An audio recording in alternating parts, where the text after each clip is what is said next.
is there a connection? Is there a correlation between the mental health of a human mind and the division of our political Oh, discourse? yes. Oh, yes.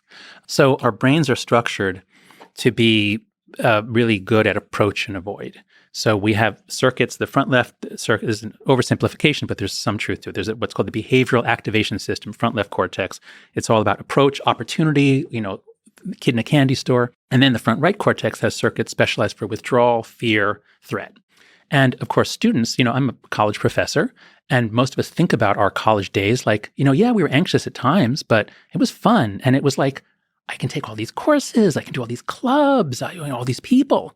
Now imagine if in 2013, all of a sudden, students are coming in with their front right cortex hyperactivated. Everything's a threat. Everything is dangerous. There's not enough to go around. So the front right cortex puts us into what's called defend mode as opposed to discover mode. Now let's move up to adults. Imagine a large, diverse, secular, liberal democracy in which people are most of the time in discover mode. And, we have a problem. Let's think how to solve it. And this is what de Tocqueville said about Americans. Like, there's a problem. We get together, we figure out how to solve it. And he said, whereas in England and France, people would wait for the king to do it. But here, let's roll up our sleeves, let's do it. That's the can-do mindset. That's front left cortex discover mode. If you have a national shift of people spending more time in defend mode, so everything that comes up, whatever anyone says, you're not looking like, oh, is there something good about it? You're thinking, how is this dangerous? How is this a threat? How is this violence? How can I attack this? How can I, so if you imagine, God up there with a little lever, like, okay, let's push everyone over into, more into discover mode. And it's like joy breaks out, age of Aquarius. All right, let's shift them back let's put everyone in defend mode. And I can't think of a better way to put people in defend mode than to have them spend some time on partisan or political Twitter, where it's just a stream of horror stories, including videos about how horrible the other side is. And it's not just that they're bad people. It's that if they win this election, then we lose our country, or then it's catastrophe. So Twitter, and again, we're not saying all of Twitter, most people aren't on Twitter, and people that are mostly not talking about politics. But the ones that are on talking about politics are flooding us with stuff. All the journalists see it. All major mainstream media is hugely influenced by Twitter. So if we put if there's more sort of anxiety, sense of threat, this colors everything. And then you're not, the great thing about a democracy, and especially a legislature that has some diversity in it, is that the art of politics is that you can grow the pie and then divide it. You don't just fight zero sum. You find ways that we can all get 60% of what we want. And that ends when everyone's anxious and angry. So let's try to start to figure out who's to blame here. Is it the nature of social media?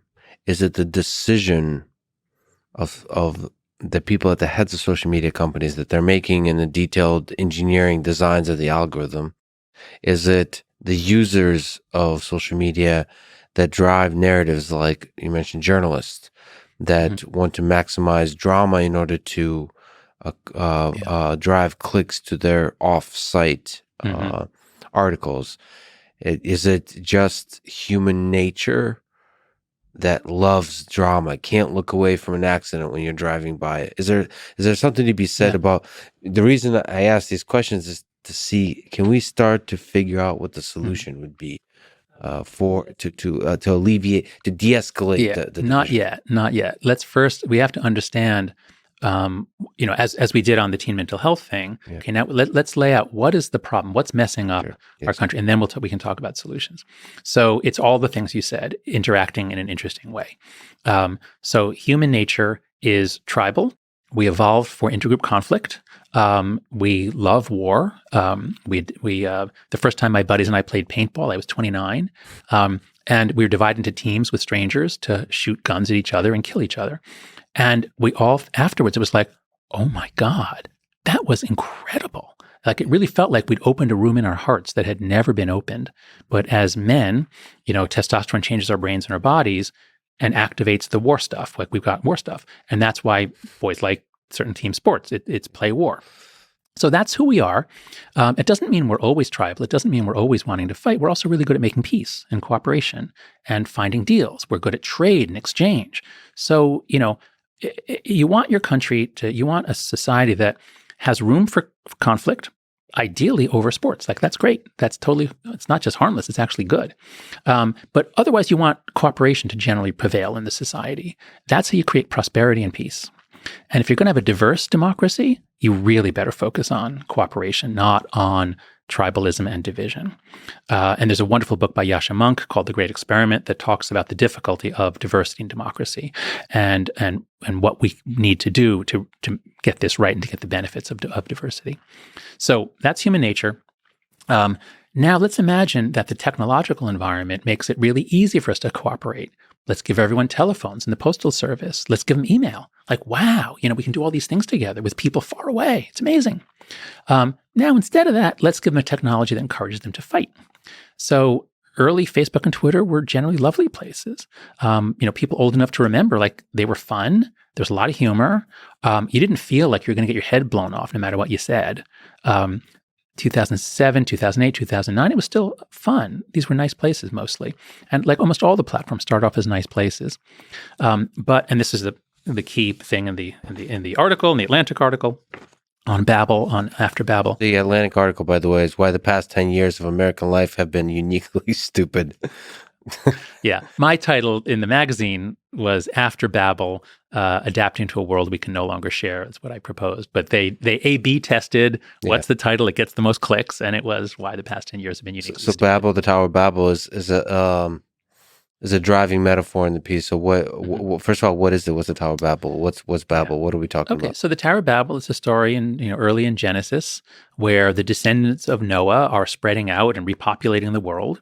And they're on the plain of Shinar, and they say, let us build us a city with a tower to make a name for ourselves, lest we be scattered again. And so it's a very short story. There's not a lot in it, but it looks like they're saying, we don't want God to flood us again. Let's build a city and a tower and to reach the heavens.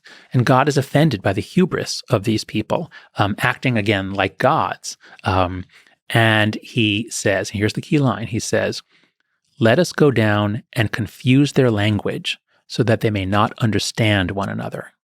So in the story, he doesn't literally knock the tower over, but, many of us have seen images or, movie dramatizations where a great wind comes and the tower is knocked over and the people are left wandering amid the rubble, unable to talk to each other.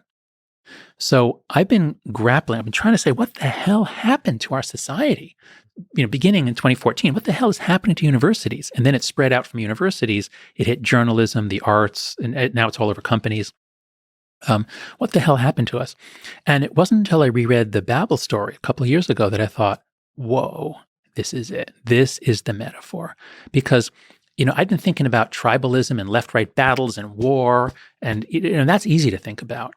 But Babel isn't like, and God said, let half of the people hate the other half. No, it wasn't that.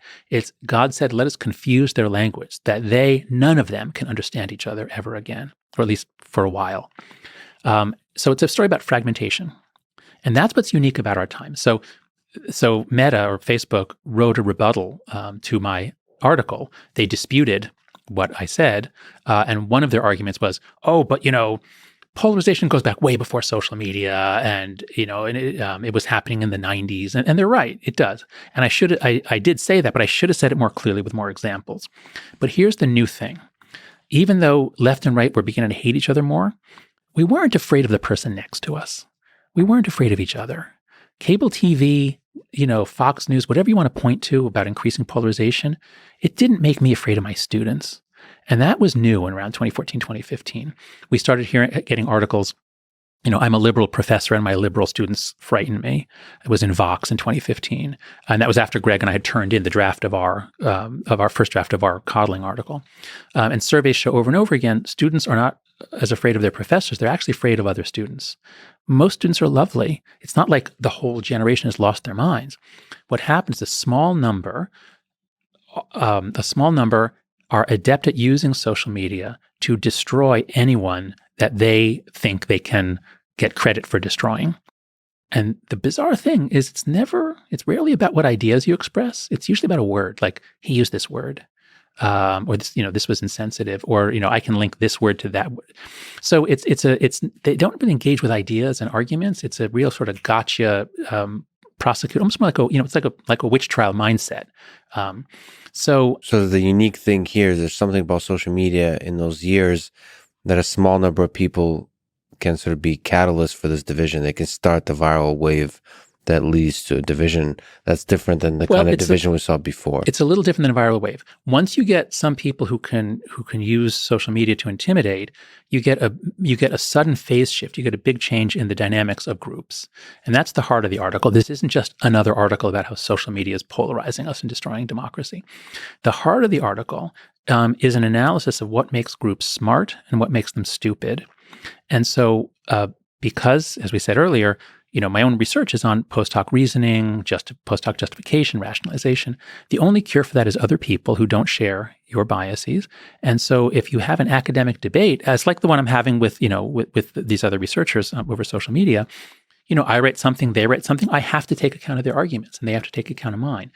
When the academic world works, it's because it puts us together in ways that things cancel out. That's what makes universities smart. It's what makes them generators of knowledge. Unless we stop dissent. What if we say, on these topics, there can be no dissent? And if anyone says otherwise, if any academic comes up with research that says otherwise, we're going to destroy them. And if any academic even tweets a study contradicting what is the official word, we're going to destroy them. And that was the famous case of David Shore, who in the days after George Floyd was killed, and there were protests, and the question is, are these protests going to be productive? Or are they going to backfire? Now, most of them were peaceful, but some were violent. And he tweeted a study. He just simply tweeted a study done by an African-American, I think, sociologist at Princeton, Omar Wasow. And Wasow's study showed that when you look back at the 60s, you see that where there were violent protests, it tended to backfire. Peaceful protests tend to work. And so he simply tweeted that study. And there was a Twitter mob after him. This was insensitive. This was anti-Black, I think he was accused of. And he was fired within a day or two. So this is the kind of dynamic. This is not caused by cable TV. This is something new. Can I, just on a small tangent there, in that situation, because it happens time and time again, you highlight in your current work, but also in the Coddling of the American Mind, is the blame on the mob, the mechanisms that enables the mob, or the people that do the firing? The administration does the firing. It's all of them. Well, I sometimes feel that we don't put enough blame on the people that do the firing, that feels like in the long arc of human history, that is the place for courage and for ideals, right? That's where it stops. That's where the buck stops. If there's going to be new mechanisms for mobs and all that kind of stuff, there's going to be tribalism. Yeah. But at the end of the day, that's what it means to be a leader, is to stop the mob at the door. But I'm a social psychologist, which means I look at the social forces at work on people. Yes. And if you show me a situation in which 95% of the people behave one way, and it's a way that we find surprising and shameful, I'm not going to say, wow, 95% of the people are shameful. I'm going to say, wow, what a powerful situation. We've got to change that situation. So that's what I think is happening here, because there are hardly any in the first few years. It began around 2018, 2019. It really enters the corporate world. There are hardly any leaders who stood up against it. But I've talked to a lot, and it's always the same thing. You have these, people usually in their 50s or 60s. Generally, they're progressive or on the left. They're accused of things by their young employees. They don't have the vocabulary to stand up to it, and they give in very quickly. And because it happens over and over again, and there's only a few examples of university presidents who said, no, we're not going to stop this talk just because you're freaking out. No, we're not going to fire this professor because he wrote a paper that you don't like.